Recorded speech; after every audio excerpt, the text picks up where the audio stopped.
The Chancellor today talked up the UK economy in a much-trailed speech in which she gave her backing to big infrastructure projects across England, including the building of a third runway at Heathrow Airport. She promised to go further and faster than previous governments with plans which will make Britain, in her words, the world's best connected place to do business. Here's a flavour of her pitch. Economic growth is the #1 mission of this government. Without growth, we cannot cut hospital waiting lists or put more police on the streets. Without growth, we cannot meet our climate goals or give the next generation the opportunities that they need to thrive.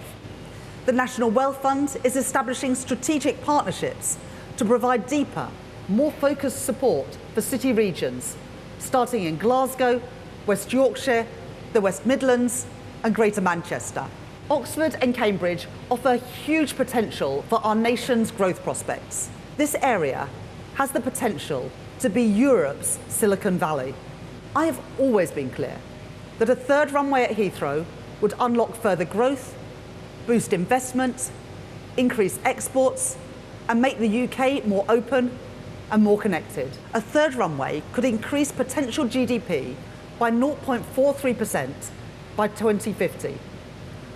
Over half, 60% of that boost, would go to areas outside of London and the South East, increasing trade opportunities for products like Scotch whisky and Scottish salmon.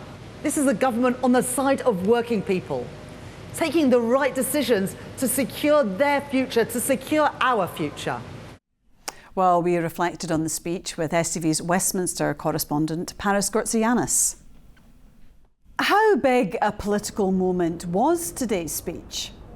Well, Rona, this growth plan is crucial to the Labour government. Keir Starmer has loudly made it his government's top priority, and it's about economic realities as much as political ones. There can't be any further increases in spending on public services without economic growth, and living standards aren't going to rise unless productivity rises. So we need UK public sector and private sector investment in the technology and infrastructure that's going to boost economic output. Feeling better off is crucial to whether voters give Labour another chance at the ballot box in 5 years. And it's crucial for Rachel Reeves too, because after the backlash to her budget with its tax rises and cuts to winter fuel payment, her own future is tied up in its success. And what was the political reaction to her speech?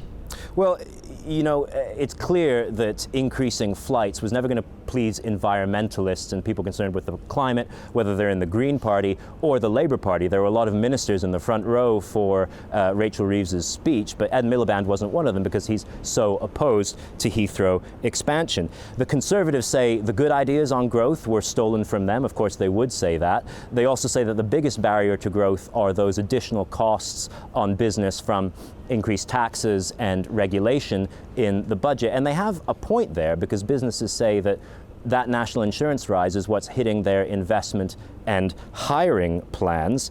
The Scottish government, for its part, says that it previously backed Heathrow expansion. It's looking for assurances on investment in Scotland from the construction phase of the runway. But it says that some of that investment announced today should be going to Grangemouth, which is closing imminently. Well, I mean, on the impact in Scotland, how much of what the Chancellor announced will actually have a knock-on effect up here? Yeah, it's clear that once the runway is built, there will be an economic benefit to Scotland from those connections via London for exporting whisky and salmon, which are actually the two top exports via Heathrow. But there are tensions and contradictions in this announcement for Scotland. The government is saying that growth is more important than the climate when it comes to Heathrow, but then why not in the North Sea? Because licenses are no longer being approved for drilling, and there are thousands of jobs at stake, as we see at Grangemouth. So I think that's a question that's really going to occupy minds in Scotland as this announcement takes effect. OK, Paris, thanks very much indeed for joining us this evening. So will Rachel Reeves be able to boost the UK economy? We brought together the businesswoman and investor Marie Macklin and the economist Joao Sousa, Deputy Director of the Fraser of Allender Institute. So Marie, the Chief Executive of the CBI said today that the Chancellor had heeded business calls to go further and faster with a clear vision to kickstart the economy. Is that how you see it as a businesswoman? Yeah, well, I'm just glad actually after 7 months the Labour Party have come out and actually made an announcement of how we're actually going to get economic growth. But let's deal with the facts and the fiction here, Rona. The facts is there was opportunity for the Chancellor to talk about the National Wealth Fund and projects that they were currently doing in Scotland, one of which is a £20 million investment in North Ayrshire at a company XLCC, with a £1.5 billion subsea cabling plant. That's what should have been portrayed today so that Scotland was out there on the map. And this project has also a £20 million investment for the Scottish National Investment Bank that John Swinney announced 2 weeks ago. But let's cut to the chase in this, Rona. It's what they didn't mention. They didn't mention the £800 million that was deducted from Edinburgh University, who have spent £31 million on a super-duper computer that was going to put Scotland at the forefront of AI. Then if we cut to the chase on the Grangemouth question, Brian Leishman this week is the only politician, the MP for that area, who has stood up and discounted and said, why is the British government, the UK government, supporting a £600 million loan guarantee on a factory to be built in Belgium when they're exiting Grangemouth? So do you not think then there was enough in this to boost the Scottish economy as a result of the UK economy growing? What I saw today was a London-centric conversation. A lot of these projects have been dusted down from the previous government, the Conservative Party, the Heathrow question, Cambridge and Oxford, and I welcome that for those communities. But we need to get real here. There is this just transition that we keep speaking about. I didn't see today in that statement, where is that just transition for Scotland? OK, do you think it was London-centric? There was definitely a lot of announcements that were England only, and a lot of it was focused on the southeast.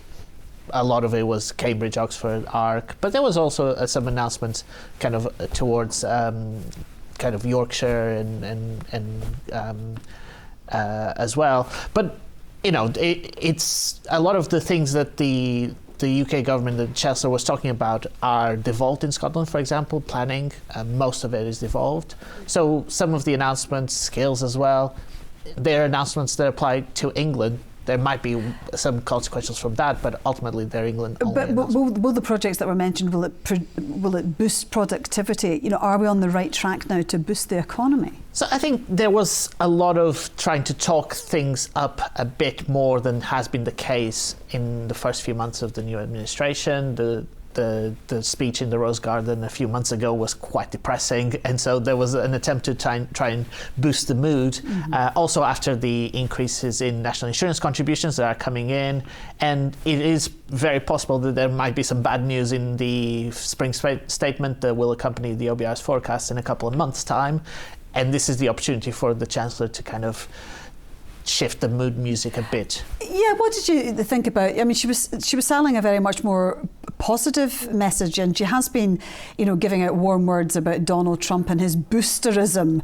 this week. And I know you like Donald Trump's, maybe not his policies, but his positivity. Absolutely. What this country's crying out for positivity. John Swinney gave an economic speech last week that I was fortunate to be invited to hear, and he talked about reaching across the political divide and building bridges with the United States. Let's be honest, there's £6 billion worth of exports go to the United States from Scotland. 115,000 people work here in Scotland from 650 US companies. We need to build that relationship with the people of the United States. But if I can just go back to the Grangemouth argument here, Rona, and I make a plea tonight to every politician who purports to represent the people of Scotland and the communities of Scotland.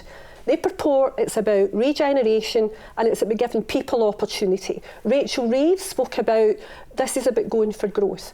I would ask the leaders of every party tomorrow to walk across that floor at Holyrood, have consensus and write to Keir Starmer and the Chancellor of the Exchequer asking for that £600 million loan guarantee to be lifted and realigned and put on the table for companies that want to come to Scotland and create jobs and opportunity. OK, you're making your message very clear to the politicians out there tonight, aren't you, Marie?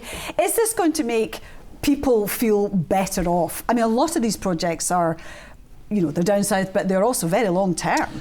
They are long-term projects. I mean, they have a long lead in time. There is, spending that will go on for a long time. So there's jobs that might be supported in the construction phase of that and boosting supply chains in that regard.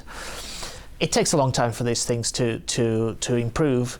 But ultimately, productivity improvements are long-term, and they are really needed because that's, investment is the thing that we haven't had enough of. So when will people start to feel better off? When will we start to see growth? We'll probably start to see growth in the next, we expect still growth in the coming year, just not very strong. I don't know that we're going to see growth rates of the sort that politicians would like to magic up.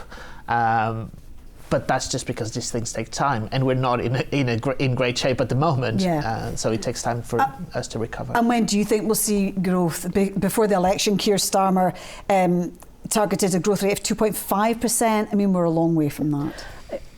Who knows, Rona? How long is a piece of string just now? With the NIC contribution increases, these are tax on jobs. That fallout has yet to rise. I mean, today we had Tesco announcing 400 more job losses. Last week, Sainsbury's were basically cutting thousands of jobs out of the economy.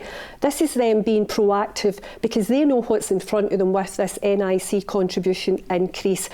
I want to see a vibrant economy. That's what we go out there in the business community, go out there every day and work. We want confidence in the economy. We want our politicians to lead us and guide us and give us that hope and that opportunity, because let's be honest, it's business that creates growth, not politicians. Just very, very briefly, Joao, Marie mentioned the national insurance contributions by employers. Is that going to hinder growth later in the year? Very briefly. So it probably will have by itself a negative contribution, but it also results in more sustainable public finances, which also contributes to more stability, which would benefit growth. So it's all a kind of a balancing act by the Chancellor. Okay, very succinctly put. Thank you both very much indeed for joining us in Scotland Tonight. Thank you.